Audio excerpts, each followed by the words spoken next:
Marvelous, dear. Isn't it? Just we two lunching together. Away from everyone. Away from everyone, darling?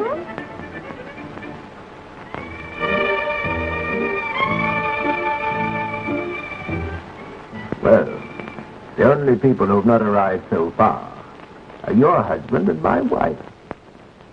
You know what I mean, Robert. And no matter who sees us, I'm not going to odious little out-of-the-way places any longer. It makes me feel as if I were doing something disgraceful. Oh, Anne-Marie. Anyway, if I'm willing to risk George's jealousy, I don't see why you're always worrying about Catherine finding out. Why, I'm the best friend she has. You don't suppose she doesn't trust me? Darling, no woman could trust another woman who looked as charming as you do this minute. The art dear, they're flaunting themselves so openly. I wish I'd told Catherine the truth weeks ago, instead of listening to Mother. She doesn't seem to think it matters a roll pin. Robert is humiliating my sister, and with her most intimate friend, too. So long as Catherine doesn't know, I cannot see that she's any the worse. Anne-Marie's a nice little thing. Silly, of course, but that's what men like. And if Robert is going to misbehave, I think it's very much better he should be with someone we all know. But Mrs. Carr, Catherine has given up 10 years of her life to Robert Mills. Somehow, I've never been able to attach any importance to the philanderings of men. It's their nature. Robert is a very hard-working surgeon. Must be very tiresome to have 3 meals a day with the same woman for 7 days a week. I'm a little bored myself sometimes at seeing you opposite me at the dinner table. Now I understand where Catherine gets her ideas, Mrs. Carr. The other day, I brought up the subject of infidelity. Oh, just in the abstract, you know. And she insisted that the wife of a well-to-do man is nothing but a parasite. And that so long as her husband provides for her, she has no right to complain if he philanders. That's just what she told me recently when I happened to make some reference to an erring husband. Someone's else, of course. You hear that, Mother? It's wicked to go on letting Catherine make herself ridiculous. She'd never say those things if she knew the truth. Suppose she came in here now and discovered those two. Do you think she wouldn't kick up a frightful row just like any other wife?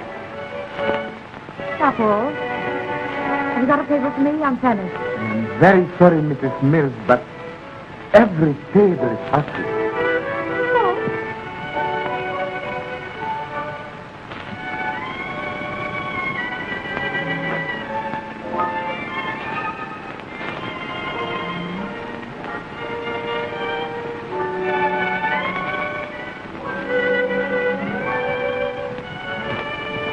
Where is the table for you, Mrs. Mills?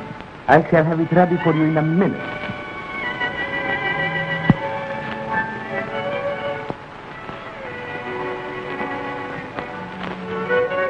No, Paul. No, I'm afraid it's much too depressing in that corner. No, I think I'll come back later when it's not quite so crowded.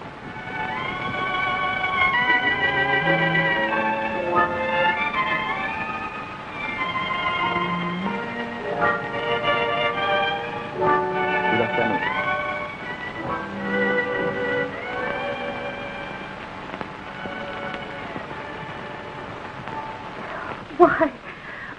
Why, George, my dear, you're a godsend. I loathe lunching alone. But surely there must be some place in London that's not so crowded as this. This is very extraordinary, Catherine. Anne-Marie told me she was lunching with you today. I might have known she'd tell you that. Oh, you see, dear little Anne-Marie is going to give you a surprise, George. Surprise? Oh, I know. Our anniversary. But that isn't for several weeks yet. Unless she's giving me something that has to be monogrammed. I'm so glad you thought of that. It wouldn't have been fair to Anne-Marie for me to tell you, you know. The darling. What a beast I am, Catherine. You know, I haven't given a thought to her gift yet. Before we lunch, help me choose something for her, will you? You two like the same things. Yes, I think we do.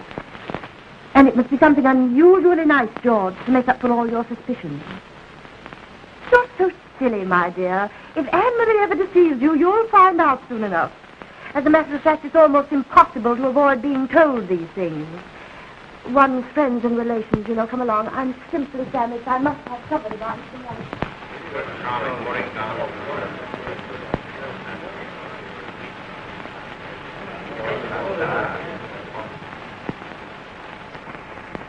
It's to engross me, shall even to see it. Mother, I'm determined to tell Catherine. And I am equally determined that you shall not tell Catherine. None of you. Why, Mrs. Carr, you don't suppose I take it upon myself, do you? Nor I. I'd never dream of interfering. You know, I'm afraid I won't be able to wait for anything else. I've a number of things to do myself. I have a full afternoon, too. You know, you needn't hurry.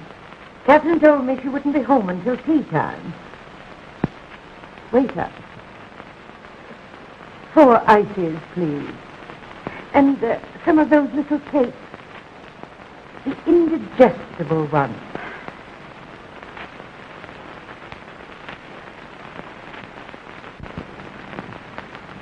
Madam, I'll have tea immediately, Bennett. Yes, madam. I'll have some sandwiches and cakes and crumpets, Bennett. Very, very large crumpets, lots of butter. I'm very, very hungry, Bennett. Yes, madam.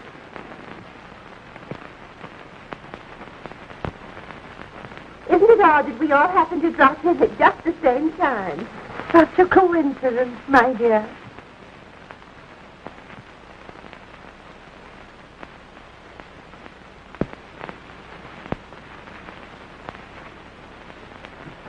Hello, everybody. Hello, Catherine. Hello, dear. Hello, Mother, darling. How are you? We thought you'd never get home, Catherine. Well, here I am, and here's tea too, thank heavens, because I'm famished.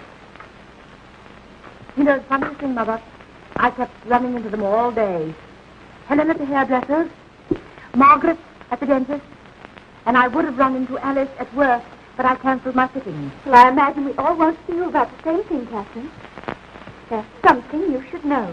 Oh. And I'm going to tell you what it is right now. Robert, just a minute. Hello, Anne-Marie. Hello, darling.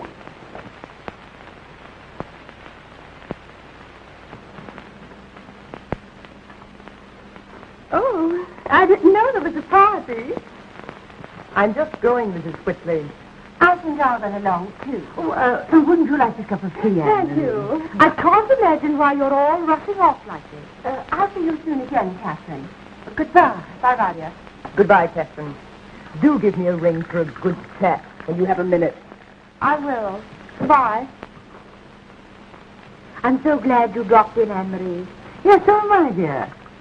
You know, it's only for a minute, Catherine, but I just couldn't let the day go by without seeing you. You must have guessed that I've got something I want to tell you. What? I saw the most divine pajamas today at Curtis's, and I couldn't help thinking what a lovely anniversary gift they'd make for George. A dozen pairs, say, with his initials monogrammed on the pocket. What a perfectly splendid idea. Catherine, I'm so glad you remembered about the anniversary. George would have been so hurt if I'd forgotten. He does adore me so. Must be nerve-wracking to live up to such devotion, Mrs. Quickly. It would be such a terrible shock if your husband ever found out that you weren't everything he thought you were. Oh, but Anne-Marie is everything he thinks her. Hello, darling. Good heavens, I never saw such a lot of women. How's my mother-in-law? Mother-in-law? My beautiful. Hello, Anne-Marie. Hello. It seems ages since I saw you. It is ages. I suppose you and Catherine have been shopping together. I hope you bought yourself a lot of lovely things. Only husbands with guilty consciences urge their wives to spend money on themselves. You know, he has a wonderful profession, Catherine. If ever he wants to go anywhere or do anything, he only has to say that he has an operation. And no one can tell you it's a lie. Now, my dear, you mustn't put such ideas into my innocent head. I'm sure it would never occur to Robert to be deceitful. I bet I have to go an awful long way before I manage to deceive you, darling. Sometimes, darling, I think you're right. Yes. You know, any husband can find excuses for staying away from home if he wants to. It isn't only doctors. What George phoned me just before I came here and told me he was going to be busy tonight until all hours. My dear, you must dine with us. I'm sure Helen has a lot of things she'd like to say to you. Oh, thank you, Mrs. Carr, but I'm on my way to another engagement now. Robert, would you mind looking at my knee for a minute?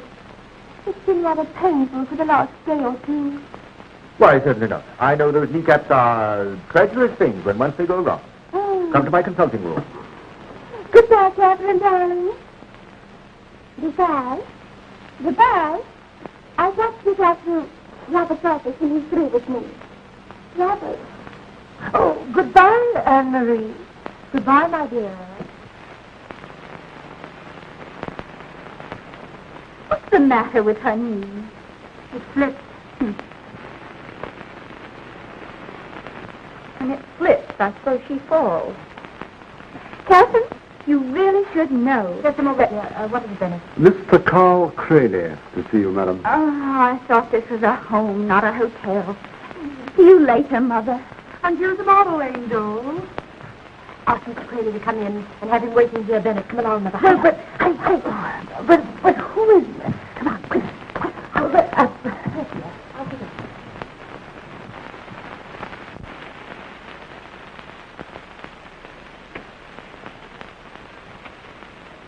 Isn't it disgusting, Mother? I've been looking forward to this meeting ever since I got Carl's letter, and here I am, with no Marcel, no new frock, and the prospect of a toothache coming on at any moment. But who is Carl? Oh, surely you haven't forgotten, Mother, that good-looking young man I nearly married 10 years ago? Don't you remember he was tall and dark, and he danced divinely? Oh, my dear. All the men you almost married were tall and dark, and they all danced divinely. Well, anyway, this one's been living in Japan for years, and he expects me to look exactly as I did the last time he saw me. He adores me, Mother. Now, don't start hoping he still adores you until you've seen him. He may be fat and bald by now. Oh, thank heavens, Mother. If he's awful, don't you dare leave me alone with him. Well, I'm not a mind reader, my dear. How am I to know if you think he's awful? Well, if I think he isn't awful, I'll take this little handkerchief, you see, and I'll put it on the table, so. And that, my darling, will be a cue for you to rise to your aged feet and say, well, my dear, I really must be going.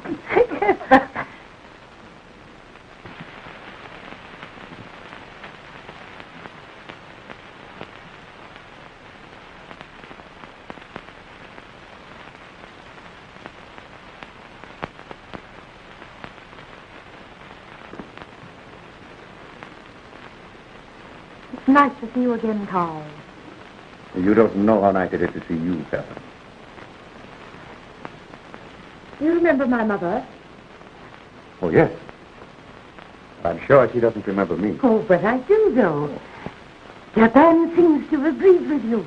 Do tell me, what does one do for a living out there? Grow kimonos? Mother. Oh.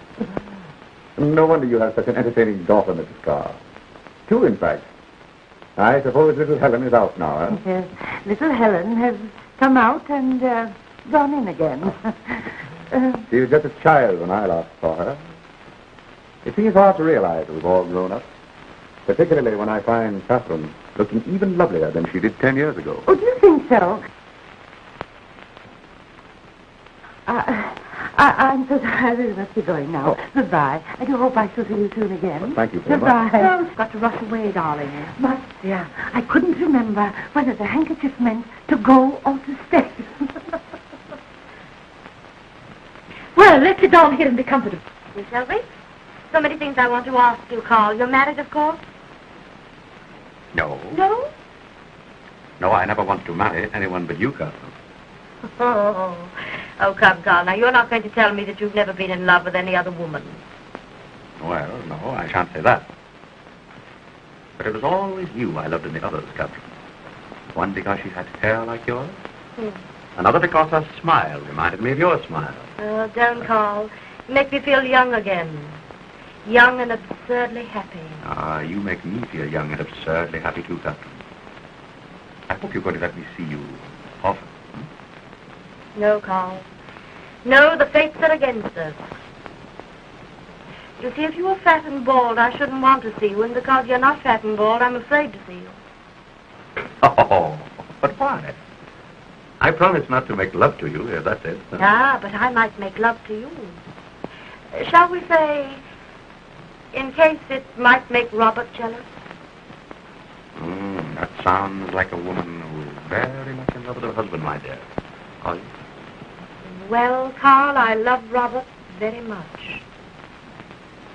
It also sounds like a woman who isn't sure that her husband is in love with her. Wrong, Carl. I'm perfectly sure that Robert loves me.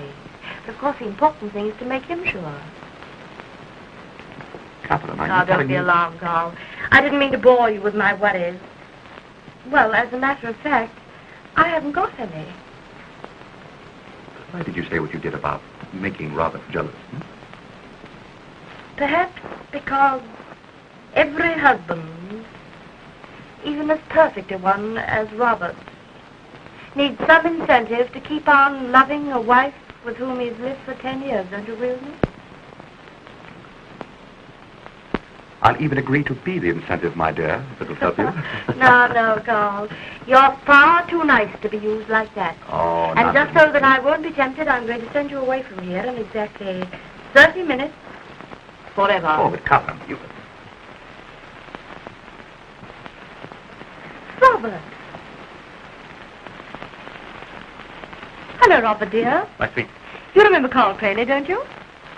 Why, of course I do. My worst rival. I must say I'm more glad to see you now than I used to be. I'm afraid I never offered enough competition, really, to worry you. Anne-Marie gone? Yes. Oh, by the way, Catherine, I have an acute appendix operation tonight. I shall have to leave before dinner. That's all right. Carl's going to dine with me, aren't you? Why, yes, that's awfully kind of you. It will be a friendly act. Why, that's splendid. Goodbye, darling. And from what I know of Catherine, you're in for a very excellent dinner. Well, goodbye. Well, that's not for hours yet, and we've 10 years to talk about.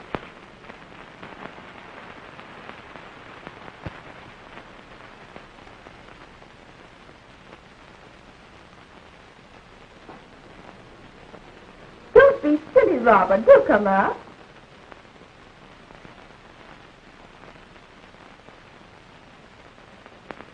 Must you insist on being so indiscreet, Anne-Marie? It was bad enough you're waiting outside my house in a taxi, without my coming up here.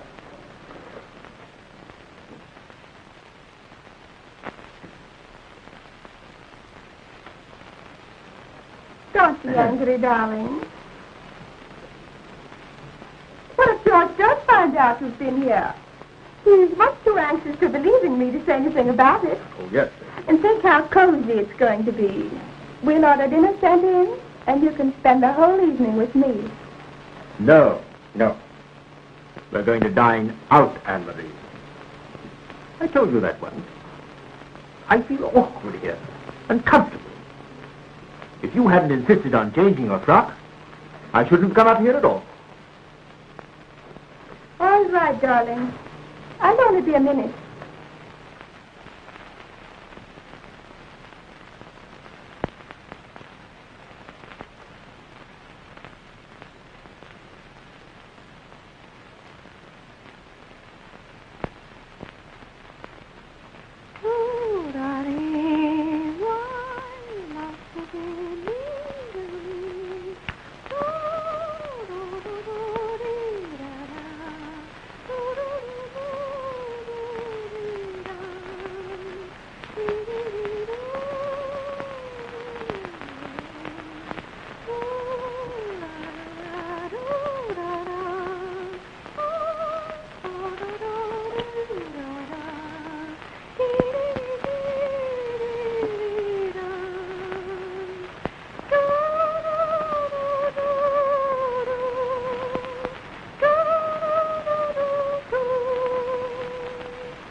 Give me a cigarette, will you? Yes, certainly.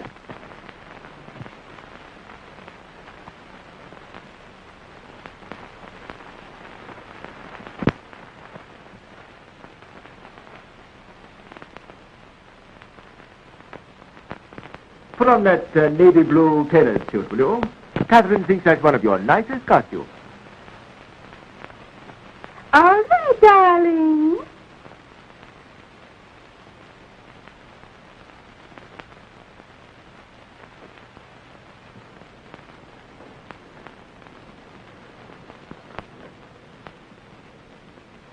Good heavens. Catherine never takes half as long as this to dress. Then, of course, Catherine doesn't have to trouble very much about makeup. Her skin is naturally lovely.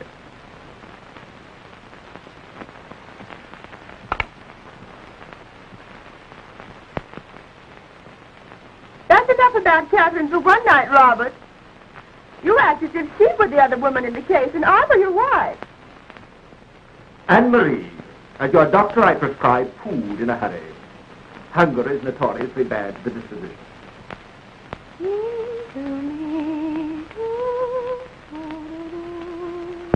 Aren't you nearly ready? I am ready. Oh, good.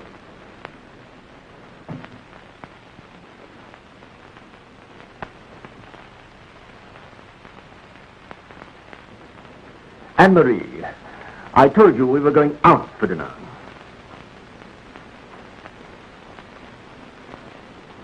You're angry with me? It's only because I love you so much that I want to be alone with you here.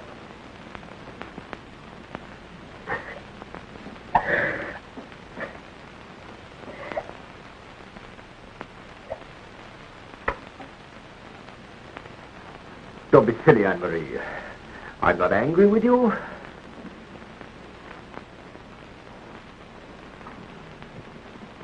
Not at all angry. Of course I'm not angry with you. I'm delighted that you let me dine with you. But if you did it to make Robert jealous, I'm afraid you weren't very successful. I suddenly got lonely, that's all. Robert had so many operations these nights. I wish he had spent his evenings operating 10 years ago. Do you remember how he and I used to try to outstay each other at your house?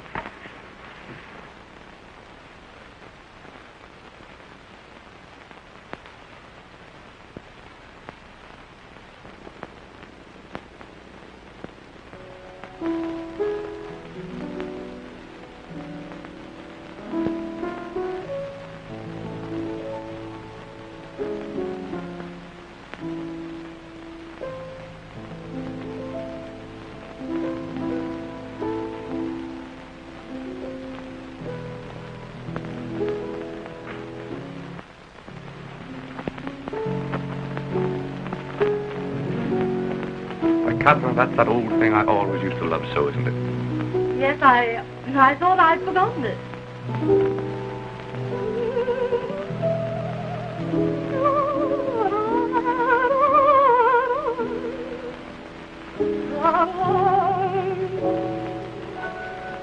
On that day, you went away.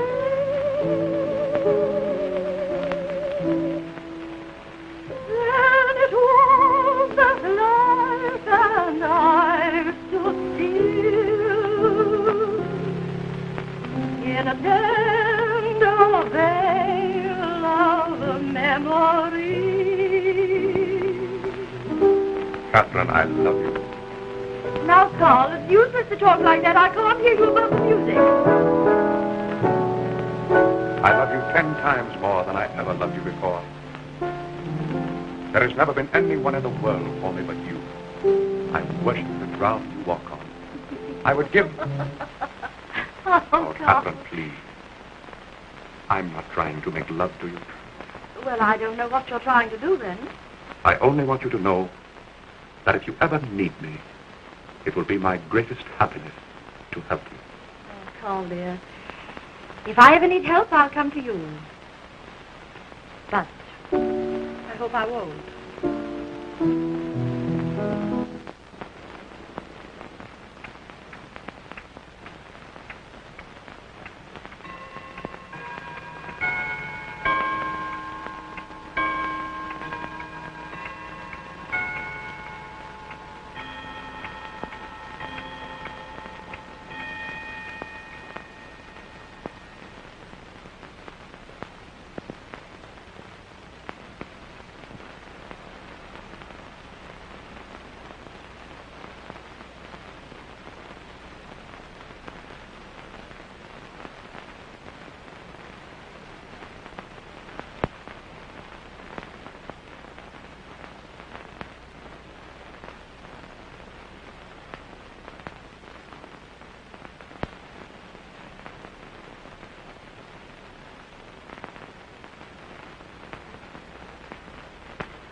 Do hurry and put out the light, George.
How are you feeling today, darling?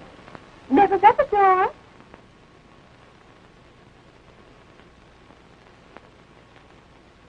How's that knee of yours? Has Robert been here to look at it recently? Yes, I had him glance at it yesterday when I was calling on Catherine. It's all right now.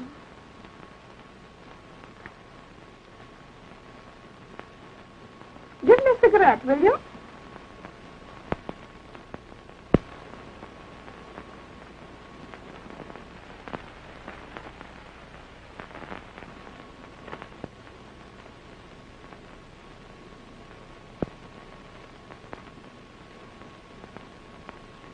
Lot.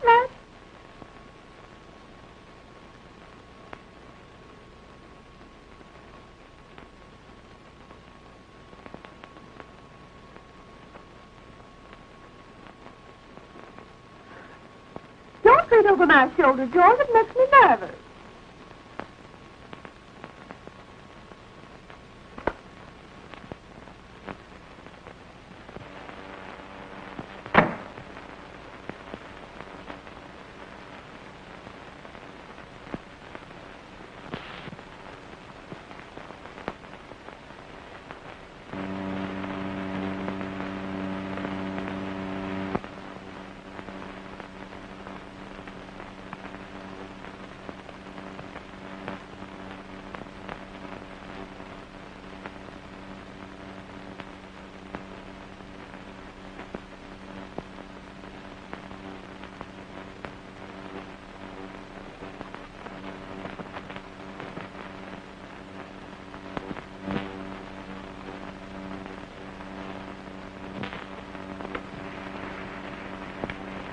Oh, Mrs. Whitley is in the consulting room, sir. It's her knee again, she says.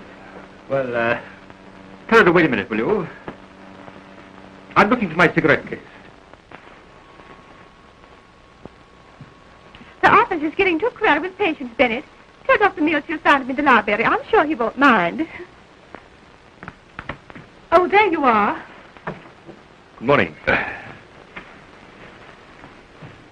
I couldn't wait a minute longer. I simply had to see you to talk to you about George. I'm afraid he suspects. Suspects? Why, Anne-Marie, what put that silly idea into your head?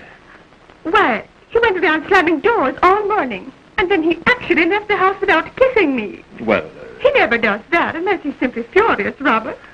well, pull yourself together, Anne-Marie. It's, I'm worried to death.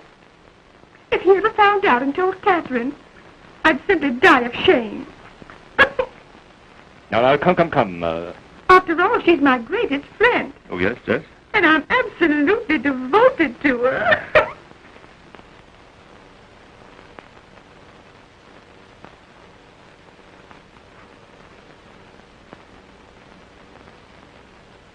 Oh, Bennett, tell Cook I won't be in for luncheon.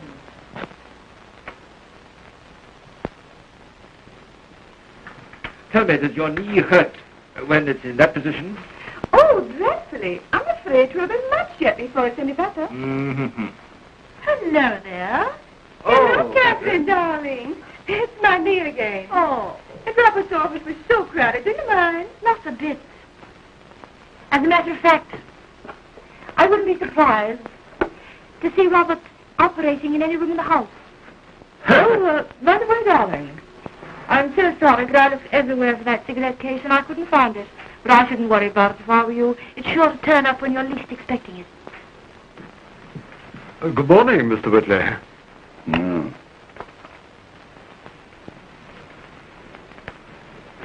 I do hope you didn't leave it anywhere last night, dear.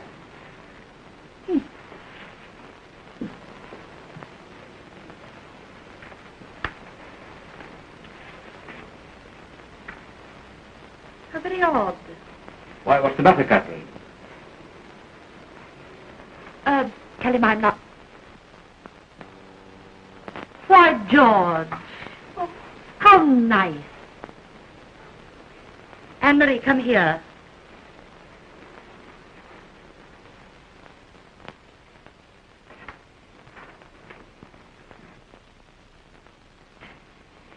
Well, I'd be honored by this call if I weren't sure that you'd guess Anne-Marie would be here. It wasn't difficult to guess, Catherine. Seeing that your husband is her... Anyway, I'm so glad you did find me, George, darling. Don't look at me like that. I've been making up my mind to this for hours, and you shan't stop me. I'll tell you why I came here, Catherine. I think it's right that you should know that your husband is philandering with my wife. Why, Really, George? George? Oh, what makes you think that? I found this in my wife's bedroom last night, under the pillow in my bed. My bed, mind you. Thanks so much, George. It's mine. I'm so relieved I was afraid I lost it. Oh, no, Catherine, that's not yours. It happens to have Robert's initials on it. Well, of course it has. It was given him by a grateful patient, and I thought it much too nice for him, so I took it. And how welcome you are to it, too, darling. I must have left it at your house last night, Anne-Marie, when I was rubbing your poor aching head. You remember, my dear? Of course, darling. Rubbing her head? Rubbish. Why, she told me only today. She'd been feeling splendid lately. Do you think our poor little Anne-Marie would let you see the suffering you've caused her? Suffering I've caused her? Why, she was in such a state of grief when she sent for me last night, and all because she thought you were out with another woman. I out with another woman? Oh, it's ridiculous. Ah, but did she create a disgraceful scene just because of a silly suspicion? Of course she didn't. She loves you far too much. Catherine, you know I Now, wouldn't... how should I know? Yes. How should she know? Nothing but having a guilty conscience yourself could suggest such a thing to you. Bravo, Robert. That's the way to talk. Anne-Marie, you know you're the only woman in the world for me. Don't come near me. Don't touch me, you philanderer, you. Anne-Marie. Catherine, what can I do to make her forgive me? Well, poor little Anne-Marie's soul has been wounded, and when a woman's soul is wounded, there's only one cure. She's a very clever woman, Catherine. But your advice is always awfully expensive. Well, there's one bit of advice I'll give you for nothing, George. Don't leave Anne-Marie alone evenings anymore. Goodbye, George. Mm-hmm.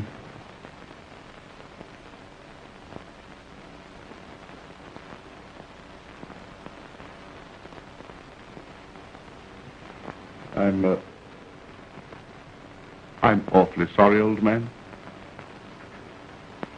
That's perfectly all right. We all make mistakes. Certainly learned my lesson. You can spend all the time you want at my house from now on, and I shan't give it a thought. That's very comforting.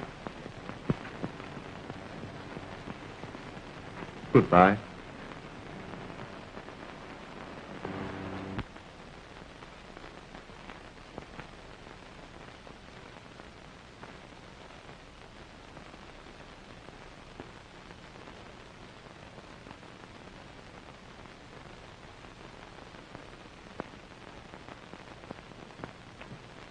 Your cigarette case, Robert. Better have a ring made and hang it on your keychain. Catherine, you're a brick. I can't see how you showed such presence of mind, especially as it was so unexpected. Unexpected, darling. I've been spending the last 6 months in a desperate attempt to keep my friends and relatives from telling me your ghastly secret. And you kept silent so long? Well, there's no need for that any longer. I'm prepared to take what's coming to me. No man could say handsomer than that. No. No, Catherine. No, this is no joking matter. I've humiliated you before all your friends. I behave like neither a gentleman nor a sportsman. My behavior is absolutely inexcusable, and I've not a leg to stand on. Really, Robert, you leave me very little to say. Oh, thank you. I must say you're taking this very coolly. I should have thought you made some sort of scene about it, at least. But why, Robert? I think it's very thoughtful of you to have chosen Anne-Marie. After all, she is such an intimate friend of mine that it made it very easy for me to keep a maternal eye on you. Really, your conduct absolutely amazes me, Catherine. Do you mean to say you're not going to say anything about this? Or do anything? Well, now that it's impossible to ignore the situation any longer, my self-respect does demand that I do something about it. What, Robert? Well, you could threaten a divorce, couldn't you? Well, that'll show you were a little interested in me. No, I think it's silly for a woman to give up her home and a considerable part of her income if she can find some better solution. Well, this is a revelation. Here have I been absolutely devoted to you for 10 years. All you seem to be devoted to is my money.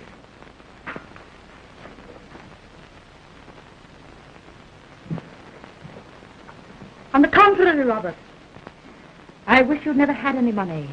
I wish I'd had to work for you, darn your frocks, wash your clothes, slave for you. Then wouldn't I have scratched Anne-Marie's eyes out? Well, that's more like it. It's how a wife should feel in a case like this. Ah, yes, Robert, but I'm not a real wife. I do none of these things in return for your support. So I have no right to demand your loyalty unless you choose to give it to me. Oh, but I do, I promise. But I have a right to my self-esteem. I resent being let in for these humiliating scenes which I've tried so hard to avoid.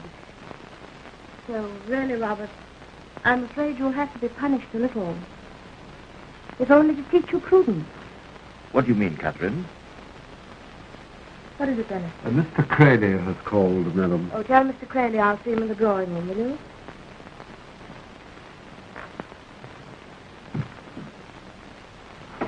What's he doing here so early in the morning? No, Robert, you're quite wrong. Wouldn't be fair to me to take my revenge that way. Not so long as I'm dependent on you for the roof over my head and the clothes on my back. And after all, dear, you know perfectly well that I haven't a penny to my name except that poor, pitiful little legacy of £500 that Aunt Martha left me. Catherine? Catherine, what are you going to do?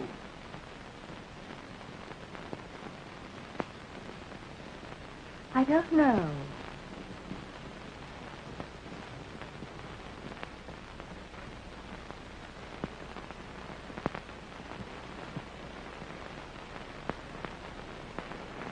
Hello, Carl. Catherine, How are you, my dear? never better. Well, you must be feeling fit to be out so early.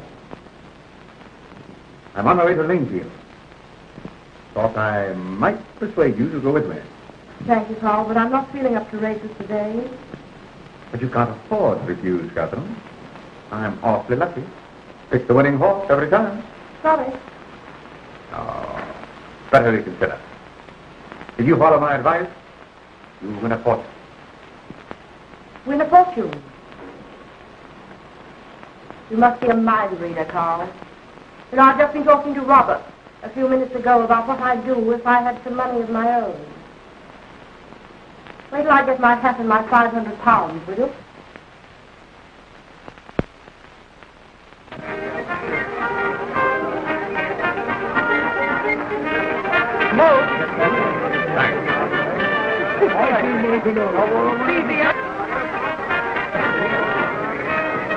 Go on, Catherine.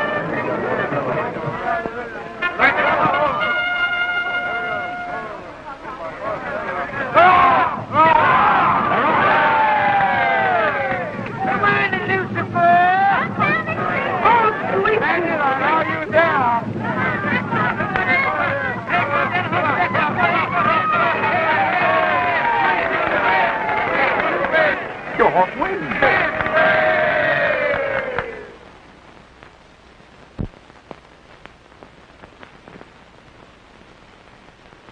Good morning, Robert.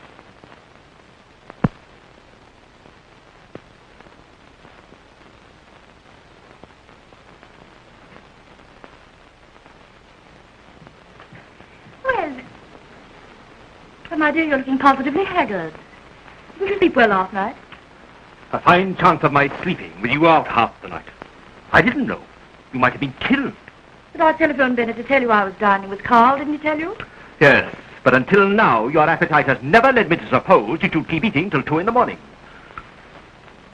Catherine, it's not like you to be so unkind. You might at least have put me out of my suspense before you bolted off yesterday. Suspense? Yes. I've been worried to death, wondering what you decided to do about, about Anne-Marie. Be certain this luggage goes on the boat train. There's very little time, you know.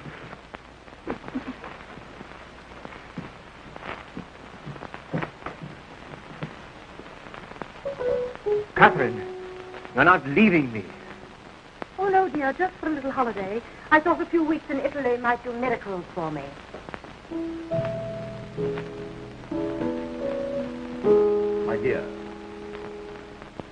My dear, do you think you should? Yes, Bennett? Mrs. Whitley just telephoned that she was on her way here. She would like you to wait for her, madam. Thank you, Bennett. You see, Catherine? Anne-Marie refuses to be stopped by anything. If you leave me now, I shall never be able to avoid her. Darling, you haven't given me any reason to suspect that you want to avoid her.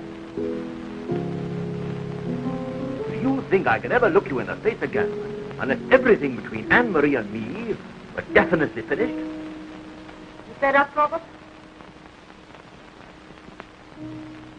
Well, to be frank, I am. But it's no good blinking the fact that Anne-Marie is still madly in love with me.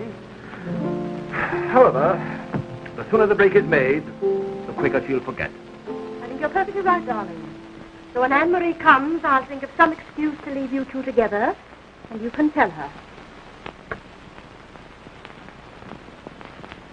That's not exactly my idea. No? No, you see, this is the sort of thing that a woman can do so much better than a man. It just struck me that it would come better from you than from me. Oh, did it?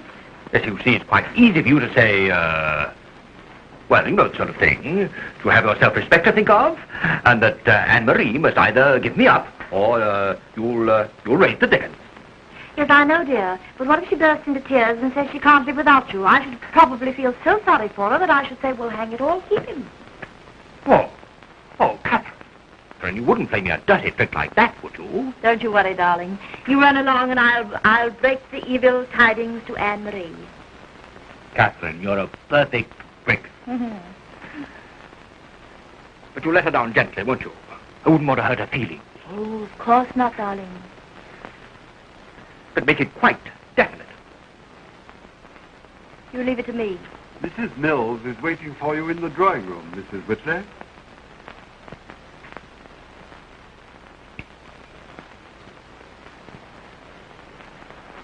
Good morning, Anne-Marie. Good morning, darling. I came to thank you for your suggestion of George, Catherine. Oh. Just what I wanted. Isn't it gorgeous? Oh, I'm so glad, my dear. Now, you come over here and sit down. Really, I don't see how you can be so sweet. I've been such a little beast. But I never thought you would find out. If I had, nothing would have induced me to have anything to do with Robert. Oh, I'm quite sure of that, Anne-Marie. Now, I knew you were the one person who'd understand. But I want you to know that you needn't distress yourself over Robert and me any longer. No. No, indeed, Catherine. Of course, Robert's head over heels in love with me. And I'd hate to hurt his feelings. But he must be made to realize immediately things can never be the same now that you know. Surely he'll understand that. Oh, I'm quite sure he will, Anne-Marie. No matter how painful it is for him to give you up. Now, I'll go along and tell him you're here and want to see him. Oh, but I can't see him. No? No, it isn't nice telling a man who adores you that you don't care for him that way anymore. Oh. I want you to tell him. Me? Yes, you see, you can so easily say that for your sake. I've made up my mind. From now on, we can be nothing but friends. You will do it for me, won't you, Catherine? Well, yes, I'll do it, providing you tell me the real reason you want to get rid of Robert. Catherine. I swear you won't tell. Oh, I promise.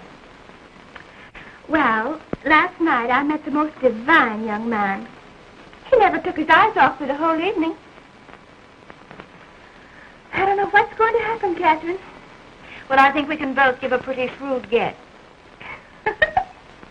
Catherine.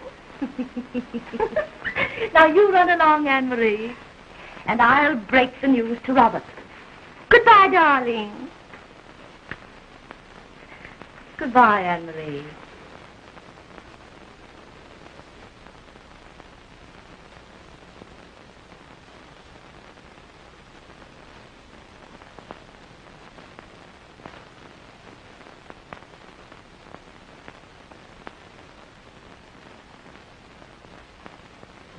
Is she gone?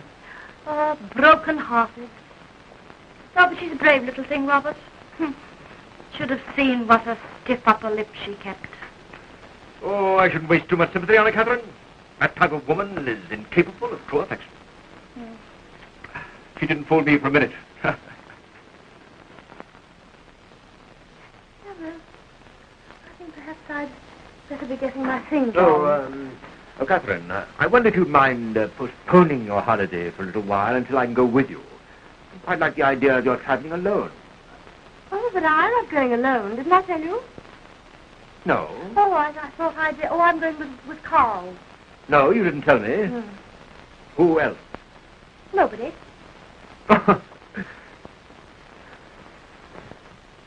You're joking. No. Now, come now. You told me that you'd never pay me off like this unless, so long as you were financially dependent on me. Oh, no. No, I haven't forgotten, Robert. Look, £2,000. Where'd you get all that money? Oh, I went to the races yesterday, darling. I won £3,000. I put 1,000 into your account this morning to pay for my board and lodging during the past year. Oh, don't be absurd. £1,000 to pay for your board and lodging? Why, it's an insult. Should I have made it more? Oh. Oh, I thought that about covered everything for these past few months when I've been nothing more than an expense to you. Now, let me see. Ah, well, perhaps that last long-down frock did run it up a bit more.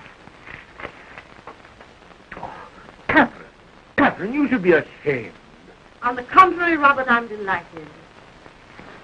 I have longed for some time to be in a position where I could, if I felt inclined, tell you with calm courtesy but determination to go to the devil.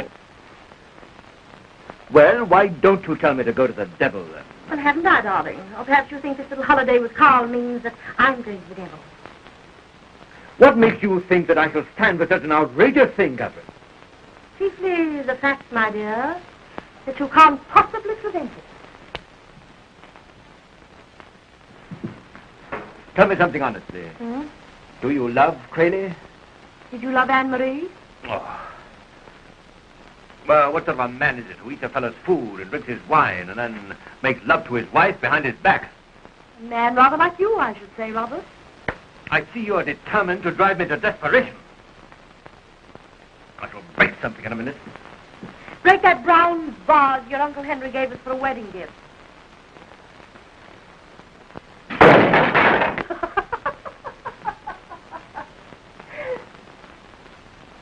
Now, where's Crayley? Oh, he'll be here any moment, dear. I think he's coming along to say goodbye to you. I shall knock him down. Oh, I wouldn't chance that if I were you. I'm under the impression he's rather fast with his lessons. Well, what if he is? Do you think I have so little red blood in my veins that I shall let that man think I'm afraid to fight for my wife? But he doesn't know you know. I haven't told him. He's a very conservative sort of chap, Robert, and I think he'd find little interest in deceiving a friend if he thought there was no deception. Well, do you expect me to receive him as though I were blissfully unconscious of your plans? It'd be awfully stupid to make a scene, and it wouldn't prevent my going away with him. No, look now, Catherine. Believe me, this sort of thing is the most overrated amusement that was ever invented. It has all the inconveniences of marriage and none of its advantages. I assure you, my dear girl, a game is not worth the candle. Yes. Well, I think that no one ever really profits from anybody else's experience, do you? I think I'd rather like to see for myself.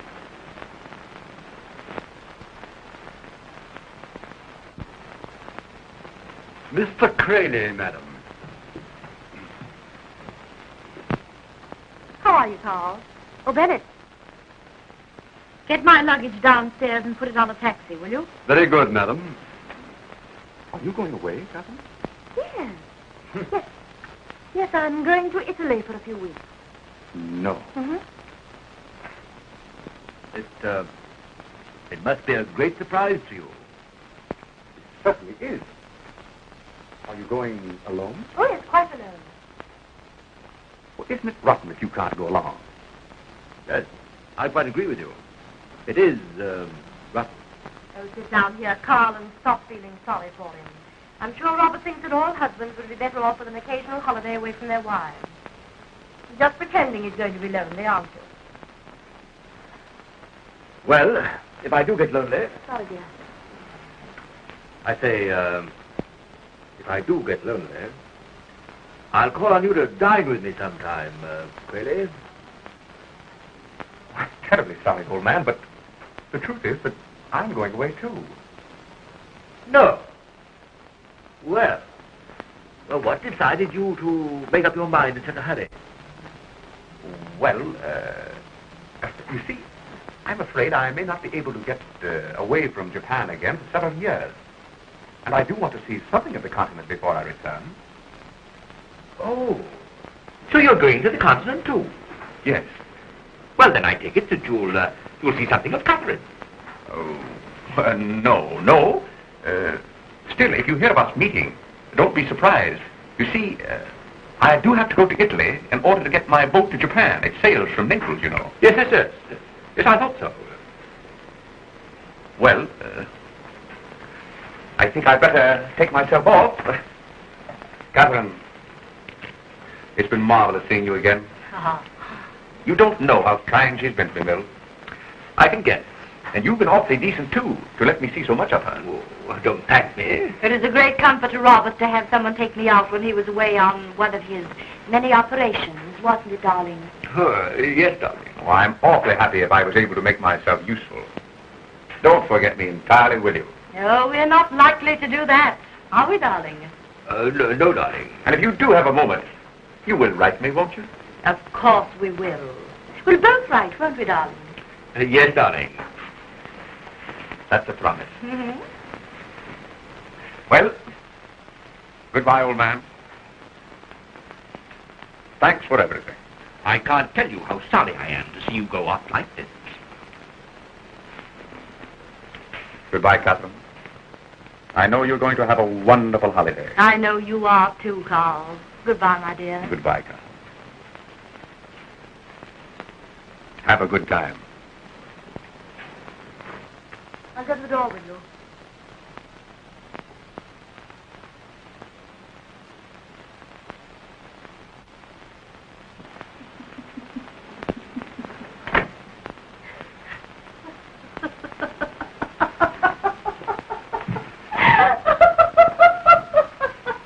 I don't see how you can laugh when you're going to throw yourself away on a drivelly idiot like that. I thought he was rather clever. You know, it wasn't half bad, the way he tried to throw you off the scent. You're not going to tell me that he's better looking than I am? Oh, no, darling. You've always been my ideal of manly beauty. And you can't say that he's more amusing than I. No, I honestly can't. Well, then why in heaven's name are you going away with him? I've given up Anne-Marie, haven't I? I'll never be such a fool again. No, darling, I'm sure you won't. No, please, Catherine. Listen to me. You're the only woman I ever really cared for. You know it. I'd do anything to keep you. Anything in the world. Just tell me what you want. What do I want, Robert? I want to feel once more about me the arms of a man who adores the ground I walk on. I want to see his face light up when I come into the room. I want to walk along country lanes and be called by absurd pet names. I want to talk baby talk for hours together. In short, Robert, I want to be loved. You grudge me that? My dear, I will love you. Do you think I've forgotten how to be a lover as well as a husband? I'm afraid so, Robert. No, but I haven't, Catherine. At any rate, your memory on that score isn't what it used to be, darling. I think that this little separation will refreshen it amazingly. Well, won't you say goodbye to me?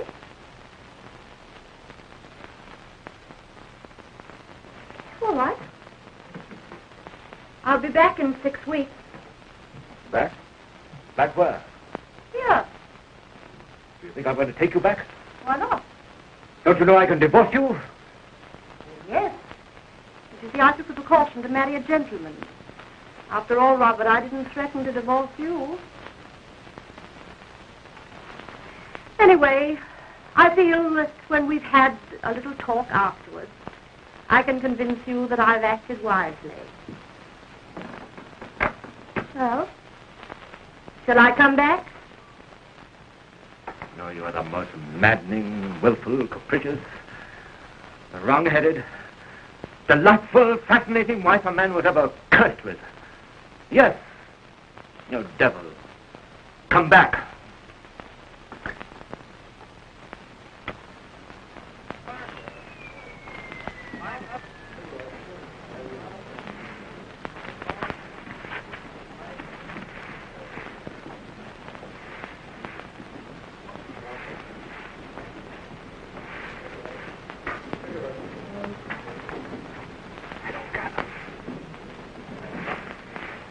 Carl. Rather a good guess of mine that I should find you in this train, huh? But you're not going to take it. You told me last night you were going to take a much later train. I was. That was before I knew that you were going away, too. Couldn't expect me to miss an opportunity of going on the same train with you, could you? Opportunity? For what? For the gossip? It looked as if we were going away together. Well, why don't we, Catherine? Carl, what makes you suggest such a thing to me, even if I weren't devoted to Robert? What are you, Catherine? I began to think after I left your house that perhaps you were. What gave you that idea? This sudden departure of yours after a rather worried way you spoke of Robert yesterday. That doesn't alter matters. No? No. You see, Carl, Robert's just a little boy. All husbands are to their wives, you know. Just because I have to spank him occasionally, that doesn't mean that I don't care for him. Well, then your departure only means... Just another spanking. Nothing more. Mrs. Mills? Yes. Thank you.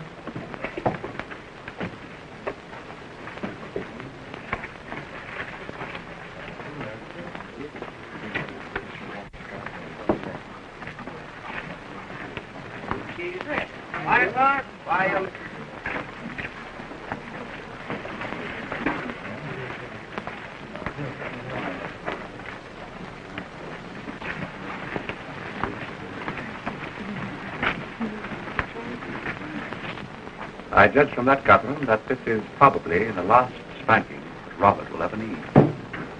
I hope so, Carl. And oh, I'm glad. It's not much fun to punish somebody you care for. Catherine, forgive me. Please.